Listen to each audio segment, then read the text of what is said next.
أعوذ بالله السميع العليم من الشيطان الرجيم من حمزه ونفخه ونفخه بسم الله الرحمن الرحیم۔ نواں پارہ سورہ الاعراف، نواں پارہ سورہ الاعراف جو ہے اس کا یہ 22واں رکوع ہے۔ نواں پارہ جو ہے اس کا یہ 12واں رکوع ہے، اور سورہ الاعراف جو ہے اس کی آیت نمبر جو ہے وہ 177 ہے۔ کل ہم نے جو آیات پڑھی تھیں ان آیات میں اللہ تعالیٰ نے انسانی فطرت کے اندر جو اپنا تعارف رکھا، اپنی پہچان رکھی ہے، اس چیز کا تذکرہ تھا کہ فطری طور پہ انسان اپنے مالک کو پہچانتا ہے۔ اس لیے اس سے قیامت میں سوال ہوگا الست بربکم، میں تو رب نہیں؟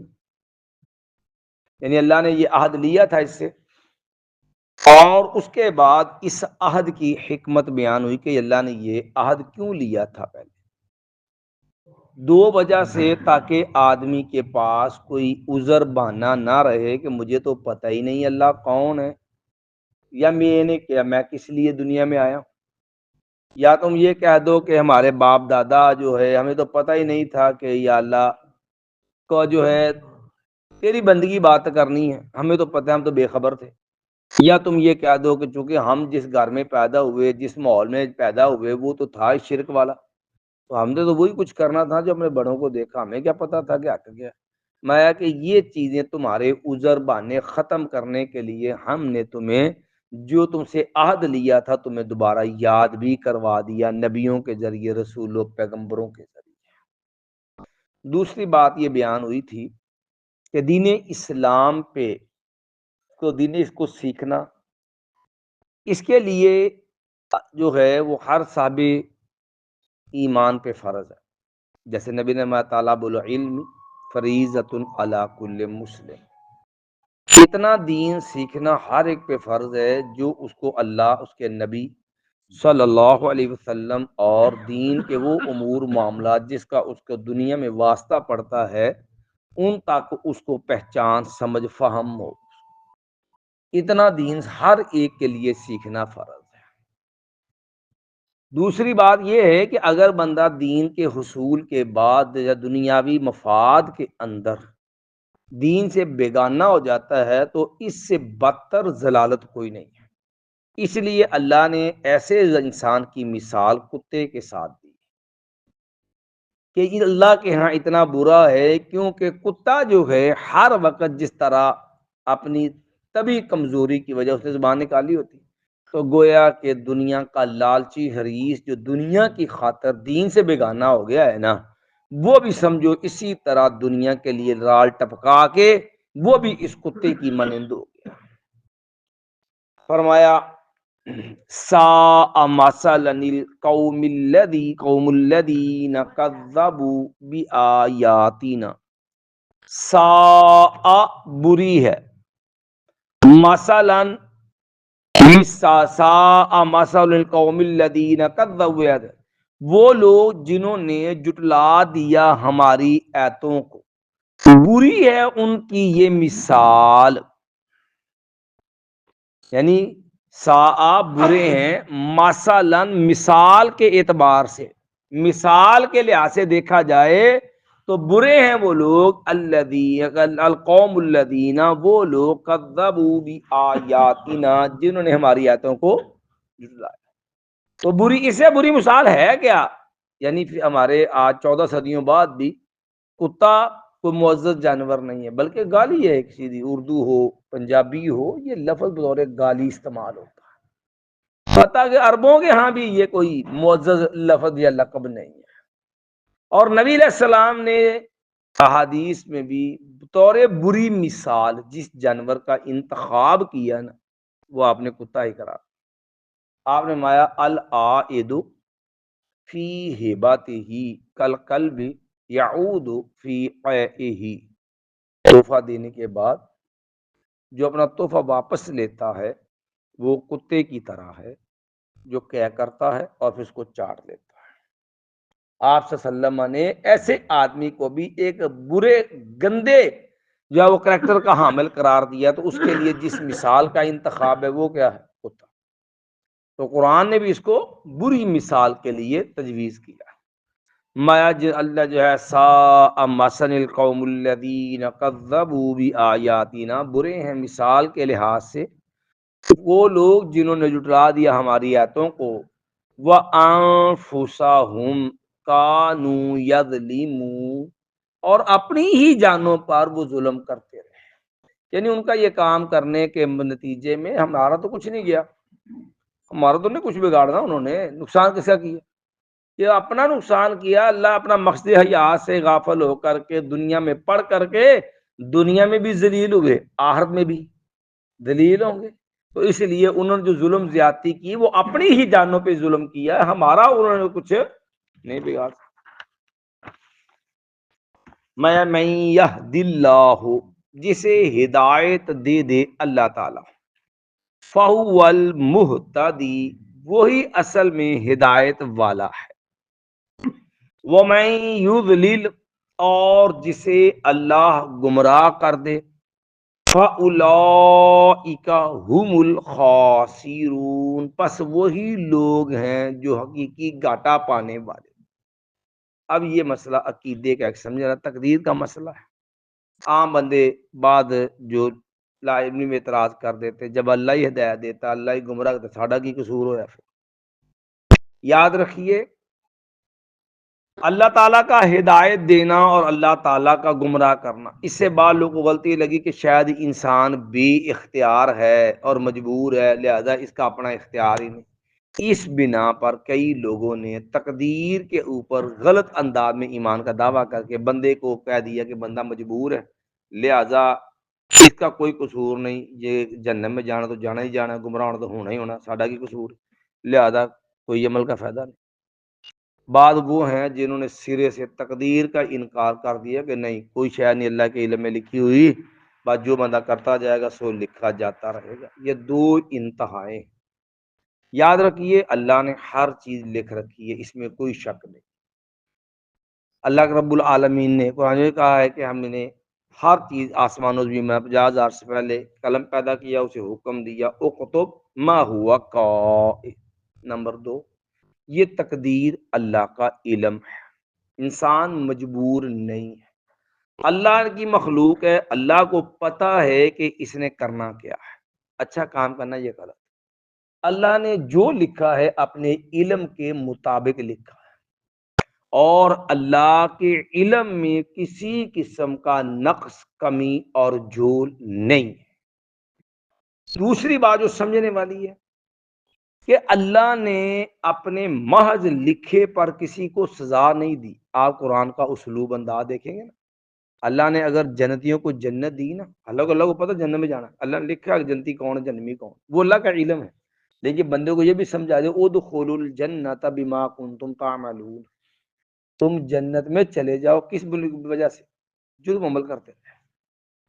اور جنمیوں کو سزا دی تو کیا کہا کہ یہ جو سزا ہم تمہیں جو عذاب سزا دے رہے ہیں، مایا یہ اس وجہ بما کانوا یکسبون، جو وہ کرتے رہے۔ اللہ نے جنت اور جہنم محض اپنے علم کی بنیاد پہ نہیں ان کو دیا، اللہ کو تو پتا تھا جنت میں جانا، جنت اللہ لکھ بھی دیا، اللہ نے فیصلہ بھی کر دیا، لیکن اللہ نے دو مٹھیوں میں ساری مخلوق لے لی، اما فریق فی النار و فریق فی السعیر، یہ اللہ کا علم ہے اور برحق ہے، لیکن اللہ نے انسان کو دنیا میں اختیار دیا، عقل و شعور سے نوازا، عقل و شعور کو نوازنے کے بعد اچھائی برائی کی تمیز رکھی اس میں، فَأَلْهَمَهَا فُجُورَهَا وَتَقْوَاهَا، پھر اس کی ہدایت رہنمائی کے لیے آسمانی کتاب کو سمجھانے کے لیے نبی دیا، دین پریکٹیکلی صورت میں دیا، پھر اس کو اختیار دیا، دونوں رستے دکھا دیے، جنت کا رستہ کون سا، جہنم کا رستہ کون سا، وَهَدَيْنَا النَّجْدَيْنِ، پھر اس انسان کو کہا کہ فَمَنْ شَاءَ فَلْيُؤْمِنْ وَمَنْ شَاءَ فَلْيَكْفُرْ۔ اب سارا کچھ کلیئر ہو گیا۔ کہ اللہ نے تمہیں عقل دی، شعور دیا، اچھائی برائی سمجھائی، پھر کتابیں دی، تمہارے رہنما نبی بھیجے، اپنا سارا مسئلہ سمجھایا، پھر تمہیں جنت جہنم کے دونوں راستے دکھا کے تمہیں اختیار دیا کہ جو چاہتا ہے وہ ہدایت والا راستہ اختیار کر لے، جو چاہتا ہے وہ کفر کر لے۔ اللہ نے مجبور محض پیدا نہیں کیا، ہدایت اللہ کا انعام ہے، جسے مل جائے وہ ہدایت جسے دیتا ہے یہ اس کا فضل ہے، اور جو اسے محروم رہ گیا یہ اللہ کا ظلم نہیں ہے، یہ بھی اللہ کا عدل ہے۔ کیوں کہ وہ اس کا انعام ہے، جسے وہ اس کی مخلوق ہے اور وہ اس کا انعام ہے، اسے چاہے دے جسے چاہے نہ دے۔ لیکن اس کے اندر اگر عملی طور پہ دیکھا جائے تو انسان تھڑکتا ہے اپنی بد اعمالیوں کو۔ دنیا کو اللہ نے دارالامتحان بنایا ہے، تو جب آپ کہتے ہیں نبلوہم بالحسنات والسیئات، اگر انسان کے پاس اپنے اچھائی برائی کے لینے کے لیے، چوز کرنے کے لیے اختیار ہی نہ ہو تو امتحان کا ہے کا بھائی؟ تو امتحان کا مقصد ہی فوت ہو گیا۔ تو اس لیے جو اللہ نے انسان کو اختیار دیا ہے، لیکن تقدیر اللہ کے علم کا نام ہے۔ اس لیے نبی علیہ السلام میں اللہ ہدایت دے، اللہ سے ہدایت کا سوال کرو، ہدایت ملنے کے بعد بھی استقامت کا سوال کرتے رہا کرو، ربنا لا تزغ قلوبنا بعد اذ ہدیتنا۔ اس پہ ناز نہیں، اس پہ فخر نہیں، ایسا نہ ہو اللہ ناراض ہو جائے، وگرنہ نبی نے بندہ ساری زندگی اچھے عمل کرتا ہے، ایک بالشت کا فیصلہ رہ جاتا بندے اور جنت میں، اور بندہ کو ایسا گناہ کرتا ہے کہ اس کی ساری زندگی عمل برباد ہو جائے، چلا جاتا ہے۔ اور بعد اوقات بندہ ساری زندگی گندے برے عملوں میں گزری ہوتی ہے، ایک بالشت کا فاصلہ رہتا ہے اس کا جہنم کا، اور وہ ایسی کو نیکی کرتا ہے، ایسا اچھا عمل کرتا ہے، اللہ کو اتنا پسند آتا ہے، سارے اس کے گناہ پیچھے دھل جاتے ہیں، اللہ اس کو جنت دے دیتا ہے۔ تو اس لیے جو ہے انسان کو اپنے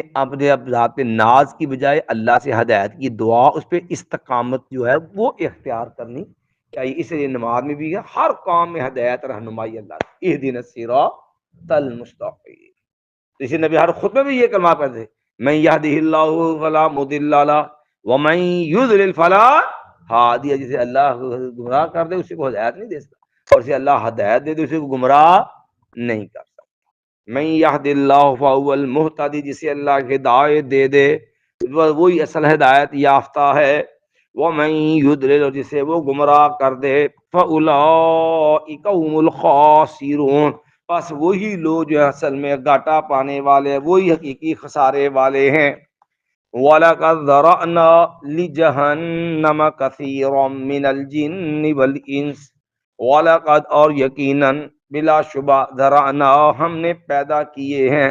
لِجَهَنَّمَ، جہنم کے لیے، کثیراً، بہت زیادہ، من الجن والانس، جن اور انسان، جن کا انجام کیا ہوگا؟ جہنم ہوگا، لِجَهَنَّمَ، یعنی جن کا انجام جہنم ہے، ٹھیک ہے۔ تو مایا کہ یہ بہت سارے لوگ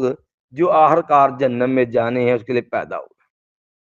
لیکن یہ اللہ نے کوئی ظلم نہیں کیا، اللہ نے ان کی خامیاں، ان کی بد اعمالیوں کا کی نشاندہی کر دی کہ کون سے برے کام ہیں جو جہنم میں لے جانے والے،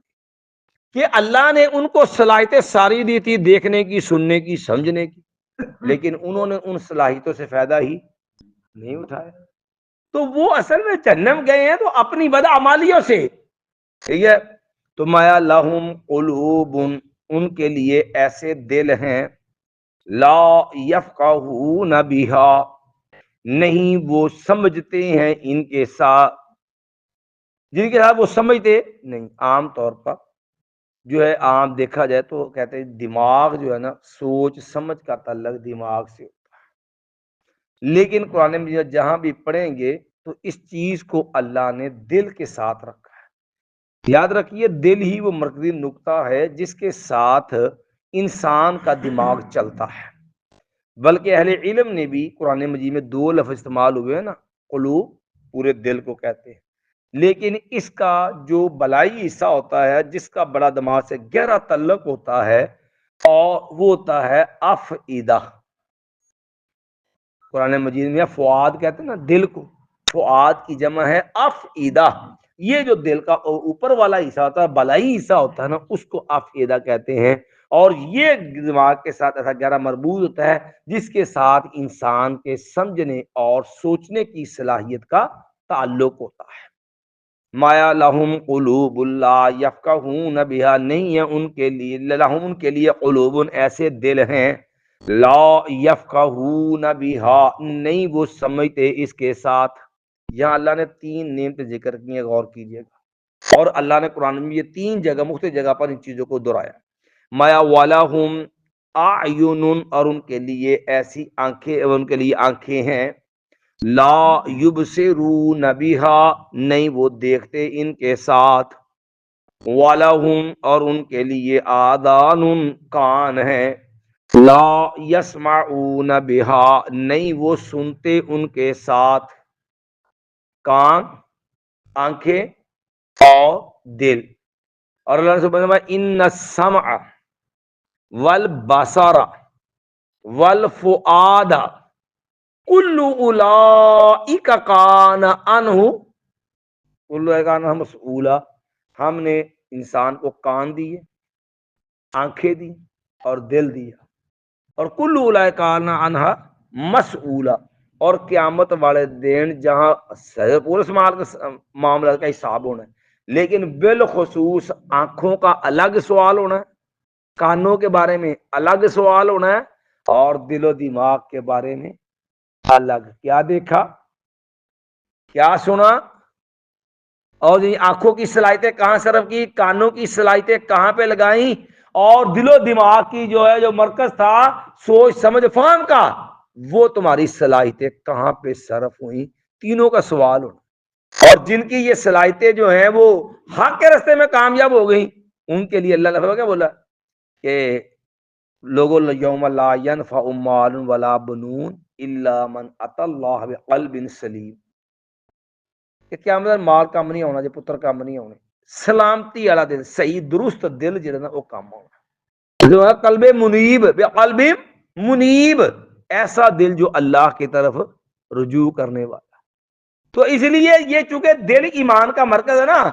کہ اللہ نے فرمایا سوزا میں کہ وزینہ فی قلوبکم، اللہ نے دلوں میں ایمان کیا کر دیا، مزین۔ منافق اور کافروں کی بیماری کا معاملہ بھی کیا تو مرکز یہی دل قرار دیا، فرمایا منافقوں کی بارے میں فی قلوبہم مرض، دل میں جو بیماری ہے نفاق والی، اور کافروں کی بارے میں لہم قلوب لا یفقہون بہا، ان کے پاس ایسا دل ہے جسے وہ سمجھتے نہیں۔ اسی لیے نبی علیہ السلام آیا نا، لوگوں الا ان فی الجسد مضغۃ، لوگوں یاد رکھنا انسان کے اندر ایک ایسا ٹکڑا ہے، اذا صلحت جب وہ سمر جائے نا، صلح الجسد کلہ تو یہ پورا جسم سمر جاتا ہے، واذا فسدت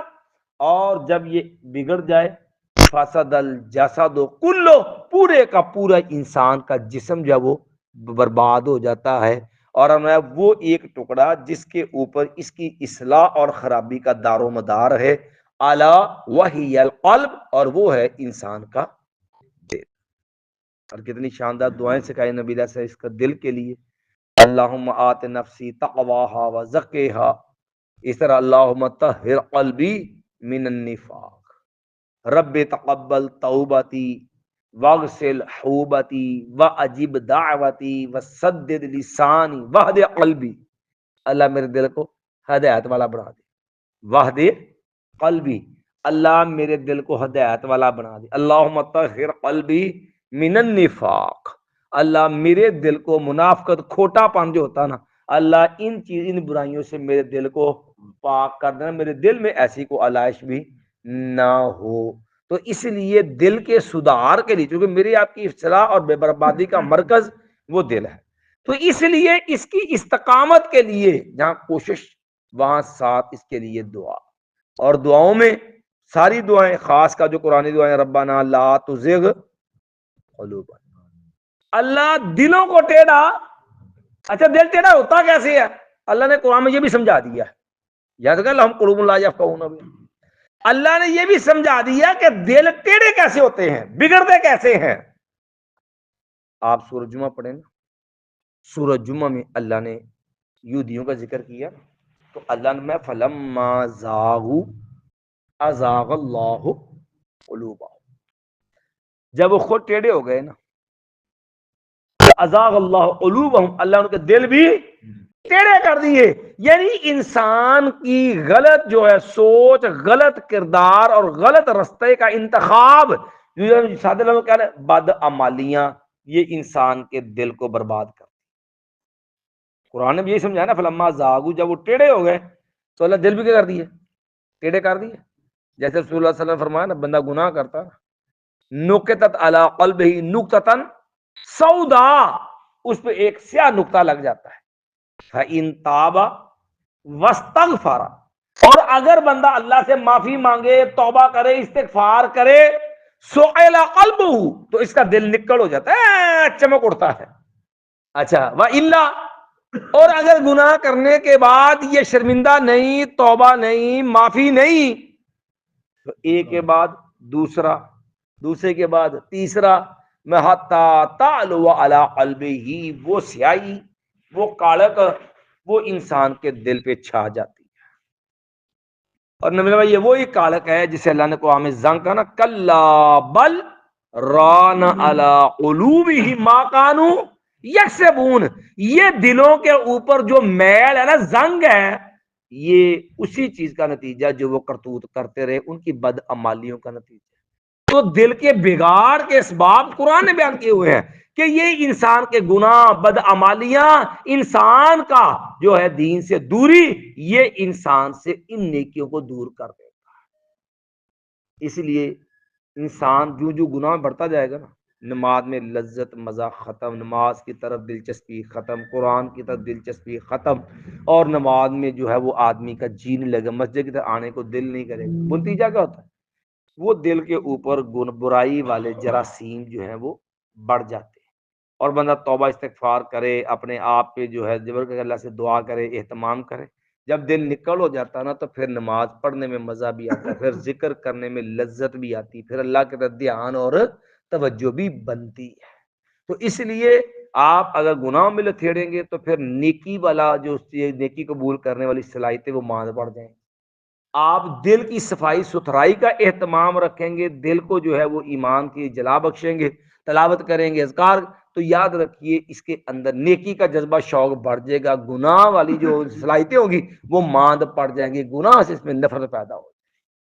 تو یہ دلوں کا بگاڑ اپنی ان کی ذاتی بد عمالیوں کا نتیجہ. لیکن اللہ کو تو پتا تھا کہ انہوں نے کرنا کیا، اس لیے نتیجہ تن ان کا انجام بیان کر دیا کہ ان کے بگاڑ وہ پیدا جہنم کے لیے ہوئے. کیوں؟ لہم قلوب لا یفقہون، اب ان کے ایسے دل ہیں جسے وہ سمجھتے نہیں ہیں، وَلَهُمْ أَعْيُنٌ، ان کی ایسی آنکھیں ہیں، لا یبصرون، اب وہ دیکھتے نہیں ان کے ساتھ، وَلَهُمْ آذَانٌ، ان کے ایسے کان ہیں، وہ لا یسمعون، وہ سنتے نہیں ان کے ساتھ. أُولَئِکَ کالانعام، یہ جانوروں جیسے. جب انسان کو اللہ نے عقل شعور سے نوازا، ان کو ممتاز کیا، والا قد کرمنا بنی آدم، اللہ تو عزت دی نا، آنکھیں دی جس میں تمیز ہے، اس کی اچھی بری کی پہچان ہے آنکھ سے، سن کے بھی اچھائی برائی کی تمیز رکھتا ہے، اور دیکھ کے سن کے دماغ اس کے مطابق فیصلہ کرتا ہے، وہ بھی اچھائی برائی کی تمیز رکھتا ہے. اس کے اندر ساری صلاحیت، جانور میں یہ صلاحیتیں نہیں ہوتی. لیکن جب اس نے ان صلاحیتوں کو جو ہے وہ ضائع کر دیا، اب کان تو ہیں، دل تو ہیں، آنکھیں تو ہیں، لیکن ان میں سے وہ صلاحیتیں ختم ہوگی، تو اب یہ دل، یہ کان، یہ آنکھیں وہ جانور جیسے رہے گا جن میں کوئی صلاحیت ہی باقی نہیں، بلکہ جانور سے بدتر ہے. مایا بلہم اضل، بلکہ ان سے بھی بڑے زیادہ گمراہ ہیں. کیسے؟ وہ جانور کو پتہ ہے کہ مجھے کس مقصد کے لیے پیدا کیا گیا، وہ جو ڈیوٹی اس کی لگی، جس مقصد کے لیے پیدا کیا، وہ اپنی باتوں کے مطابق پہ چلتا ہے، وہ سمجھتا ہے. لیکن یہ اپنے مقصد سے بھولا ہوا ہے. جانور ہو کے جس میں صلاحیتیں نہیں رہا، وہ پھر بھی اپنے مقصد سے جڑا ہوا ہوتا ہے، اور یہ انسان ہو کے اپنی صلاحیتیں ضائع کر کے اپنے مقصد سے بھٹکا ہوا ہے، تو پھر جانور سے بدتر ہوا کہ جانور سے اچھا ہوا. سادے لفظ کہتے ہیں اور جانور تو پھر مالک کی پشان ہوتی ہے، وہ تو مالک کے بلانے پہ فوراً آ بھی جاتا ہے، مالک جو ہے جہاں بٹھائے بیٹھ بھی جاتا ہے، اور مالک جہاں روکے وہ تو اپنے پھر بھی مالک کا باندھا، حالانکہ وہ جانور ہے. لیکن انسان کتنا ظالم ہو جاتا ہے کہ جس کی زمین، جس نے پیدا کیا، جس کی زمین پیدا، جس کا کھاتا پیتا ہے، اسی کا باغی ہو جاتا ہے. وَلْهُمْ اضل، بلکہ یہ ان جانوروں سے بھی بڑا زیادہ گمراہ ہے. مایا اولئک ہم الغافلون، وہی لوگ اصل میں غافل لوگ ہیں، جو بے پرواہ لوگ ہیں، غافل بے خبرے، یہ اصل بے خبرے لوگ۔ ایک بار پھر ترجمہ درات اللہ میسا مثلا القوم الذین کذبوا بآیاتنا، برے ہیں مثال کے لحاظ سے وہ لوگ الذین کذبوا بآیاتنا، جنہوں نے جھٹلا دیا ہماری آیتوں کو، وانفسہم کانوا یظلمون، اور اپنی ہی جانوں پر وہ ظلم کرتے رہے۔ مَا مَن یہد اللہ، جسے اللہ ہدایت دے دے، فَهُوَ الْمُهْتَدِی، وہی اصل ہدایت والا۔ وَمَن یضلل، اور جسے وہ گمراہ کر دے، فَأُولَٰئِکَ هُمُ الْخَاسِرُونَ، وہی لوگ اصل میں گھاٹا پانے والے ہیں۔ وَلَقَدْ ذَرَأْنَا، اور یقیناً بلا شبہ ہم نے پیدا کیا، ذرأنا ہم نے پیدا کیا، لجہنم، جہنم کے لیے، یعنی ان کا انجام جہنم ہے، کثیر من الجن والانس، جہنم کے لیے پیدا کیا بہت زیادہ جنوں اور انسانوں کو، کیونکہ یہ دو مخلوق اللہ کی شریک پابند ہے نا۔ لہم قلوب لا یفقہون بہا، ان کے لیے دل ہیں جنہیں وہ سمجھتے نہیں ہیں۔ اور اگر اس کثیر کی ذات حدیث میں موجود ہے کہ یہ بہت زیادہ کتنے کو ہیں، رسول اللہ صلی اللہ علیہ وسلم نے فرمایا نا، آدم علیہ السلام کو اللہ فرمایا کیا ابعث بعثنا، اے آدم علیہ السلام جنم والا گروہ جو جنتیوں سے الگ، جنمیوں کو الگ کر کے، آدم علیہ السلام پوچھیں گے یا اللہ کس حساب سے جنم میں جانے ہیں لوگ، کس سب، تو کہا جائے گا 1000 میں سے ایک بندہ جنت میں، 999 جہنم۔ صحابہ کرام نے بات سنی، کانپ اٹھے، رونے لگ گئے کہ یا رسول اللہ مارے گئے انسان زہار چوں قسمت والا پھر بندہ ہے، خوش نصیب کے جڑا بندہ پار لگے گا ایک جنت تے 999 جہنم چ تے مر تھا گئے تے بڑا برا آپ نے کہا پریشان نہیں میں پہلی امتوں کے مقابلے میں تمہاری تعداد، فرمایا اسی طرح کا رقم فی الدابہ، آپ کا بھی جانور گدھا وغیرہ ہوتا ہے نا، اس کے اندرونی جانور بازو کے اوپر ایک کالا نشان ہوتا ہے، میں جس طرح وہ جانور کے اوپر کالا نشان ہے نا، میں اتنے کہ تم ہو اور باقی سارے جو ہیں وہ پوری پہلی امتیں ہیں، تو یہ پہلے 999 ان امتوں سے ہوں گے۔ یا میں اس طرح ہے جس طرح جو ہے ایک بیل کے اوپر جو ہے وہ سفید جو ہے وہ بال ہے بیل کے اندر، اور بیل کے بال ہوتے بھی بہت زیادہ، ہوتے بھی بریک ہیں، تو مایا ہے کہ وہ جو ہیں جو سیاہ بال ہیں وہ پہلی امتوں کے لوگ ہیں، اور درمیان میں تم جو سفید بال ہو مایا وہ امت محمدیہ ہے صلی اللہ علیہ وسلم۔ میں یہ پہلی امتوں میں سے ہوں گے، یجوج مجوج اور پہلی امتوں میں سے اکثریت ہوگی، ورنہ تو نبی کیا تم پسند نہیں کرتے کہ آدھے چوتھے جنت والی، اچھا جنت میں 1/4 تو آخر تمہاری ہو، سبحان اللہ، ایسا اور کیا چاہیے، آپ نے کہا خوش اللہ کے بندو خوش ہو جاؤ، آدھی جنت تمہاری ہوگی، آدھی جنت کل امتوں کی ہوگی۔ میں پھر آپ نے فرمایا کہ باقی اس کے علاوہ ہے 16 صحابی، اسی لیے تو نبی علیہ الصلوۃ والسلام نے کہا تھا اللہ تعالیٰ سے، نبی علیہ السلام کو اللہ نے اختیار دیا تھا، 2 آپشن نے، یا ادھی امت بخشا لو، ادھی جنت ادھی جنت، یا کہ شفاعت لے لو۔ نبی علیہ السلام نے کہا یا اللہ میں نے شفاعت دے دو، ادھی جہنم جائے مجھے بھی پسند نہیں۔ نبی علیہ الصلوۃ والسلام کے ذریعے اللہ نے اتنی رحمت امت کے لیے کی ہے، تو بار یہ کثیر پہلی امتوں میں سے اس تعداد سے 999 جہنم میں اور ایک جنت کے اندر۔ لہم قلوب لا یفقہون، ان کے دل ہیں جس سے وہ سمجھتے نہیں ہیں، اور ان کی آنکھیں ہیں لا یبصرون بہا، وہ دیکھتے نہیں ہیں ان کے ساتھ، وَلَهُمْ آذَانٌ، ان کے کان لا یسمعون، وہ سنتے نہیں اس کے ساتھ، اولئک کالانعام، یہی لوگ ہیں جو جانور، یہ لوگ جانوروں جیسے ہیں، بل ہم اضل، بلکہ ان سے بھی زیادہ گمراہ ہیں، اولئک هم الغافلون، وہی لوگ جو ہیں وہ غافل ہیں، بے خبر لوگ، غفلت میں پڑے لوگ۔ بحمدی اشہد ان لا الہ الا انت استغفرک و اتوب